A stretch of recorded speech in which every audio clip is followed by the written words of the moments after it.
모든 사람들에게 알리기 원했습니다. 우리가 한 선행으로는 하나님께 나올 수 있는 자격이 없는 사람들입니다. 우리 모두는 자격 미달된 사람들입니다. 마태는 예수님의 이야기를 기록하면서 이 사실을 강조하려고 했습니다. 마태는 예수님의 족보 중에 다윗에게 왔을 때 그의 복음을 읽는 사람들로 다윗의 죄를 기억하게 했습니다. 그는 다윗은 우리들과 똑같이 하나님의 은혜와 자비와 용서가 필요한 사람이었다는 것을 강조했습니다. 다윗은 죄를 범했지만 하나님은 그의 약속을 저버리시지 않고 그의 독생자를 다윗의 자손을 통해 보내셔서 온 인류를 구원하도록 하셨습니다. 이것이 바로 성탄절의 메시지입니다. 예수님은 선행을 갖고는 하나님께 나올 수 없는 사람들을 위해 이 세상에 오셨습니다. 그리고 우리들의 죄를 용서해 주시기 위해 예수님은 십자가에 달려 죽으셨습니다.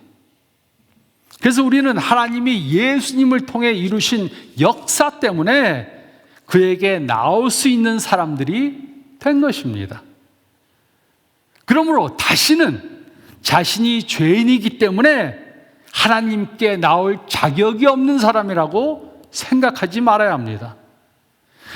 나는 죄를 많이 범해서 죄를 너무나도 지어서 하나님께 나올 자격이 없는 사람이야. 이렇게 생각하고 말하지 않기 바랍니다. 그러면 제가 예수님의 족보에 나온 사람들에 대해서 다시 반복해서 말씀해 드릴 것입니다. 마태에 대해 다시 반복해서 말씀드릴 것입니다.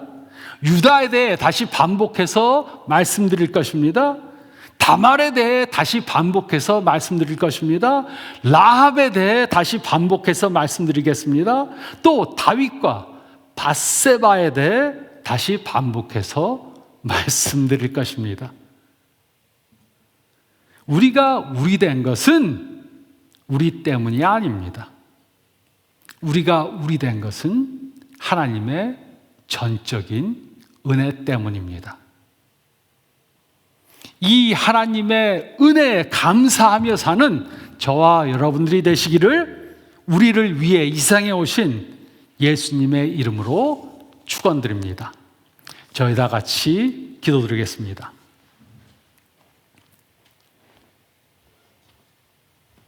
다시 한번 오늘 말씀을 생각해 보시기 바랍니다. 나는 하나님께 나올 자격이 없는 사람이었지만 하나님의 은혜로 하나님께 받아들여지는 사람이 된 것을 나는 확실히 믿는가? 그렇다면 하나님의 은혜에 감사하며 또 이번 한 해를 살아야 합니다. 그리고 나보다 부족하다고 생각되는 사람을 정죄하거나 깔아봐서는 안 되고 그들도 나와 같이 똑같은 죄인인 것을 깨닫고 그들에게도 하나님의 은혜에 대해 전해야 합니다. 올해 한 해도 이렇게 하나님의 은혜에 감사하며 또 하나님의 은혜를 전하는 사람들이 되게 해주세요. 기도하며 오늘도 또 오늘 이번 한 해도 사시기 바랍니다. 제가 기도하겠습니다. 하나님 감사합니다. 저희가 된 것은 하나님의 은혜임을 저희가 분명히 믿습니다. 다윗과 같이 저희들도 너무나도 많은 죄를 범했지만 하나님의 은혜로 용서함 받고 새롭게 됨을 감사드립니다. 이 은혜에 감사하며 사는 저희 모두가 되게 도와주시고 또 이 세상에는 아직도 하나님의 이 큰 은혜를 모르는 사람들이 너무나도 많습니다. 올해 한 해 동안 이 은혜를 전하는 저희들 되게 도와주시고 저의 말과 행동을 통해 하나님의 은혜를 보여주는 저희 모두가 되게 도와주시옵소서. 간절히 바라오며 우리 주님 예수 그리스도 이름 받들어 간절히 기도드리옵나이다. 아멘.